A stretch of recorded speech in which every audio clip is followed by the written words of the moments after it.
So Rahman sir కూడా నేను ఒకసారి యాక్చువల్గా నేను కోట కొనడానికి రీజన్ రెహమాన్ సారే. ఎందుకని? ఎందుకంటే ఓజీ సినిమా కోసం కొన్నాను. కానీ అంతకుముందు నేను ఆ ఇన్స్ట్రుమెంట్‌ని చూసింది రెహమాన్ సార్ స్టూడియోలో. ఒక ఆయన దగ్గర ఉందా ఆల్రెడీ? చెన్నైలో ఉంది. కేఎం మ్యూజిక్ కాలేజ్‌లో ఉందా? నో. రెహమాన్ సార్ ఒక పెద్ద స్టూడియో ఒకటి కట్టించారు. దాని పేరు కేఫ్ మ్యూజికా అని ఉంటుంది. Cafe music.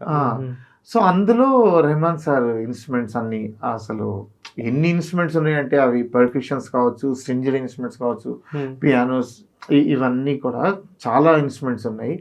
అప్పుడు నేను ఆ ఇన్స్ట్రుమెంట్ చూశాను అక్కడ. చూసినప్పుడు నాకు అనిపించింది చాలా బాగుంది ఇన్స్ట్రుమెంట్. కొంచెం ప్లే చేశాను.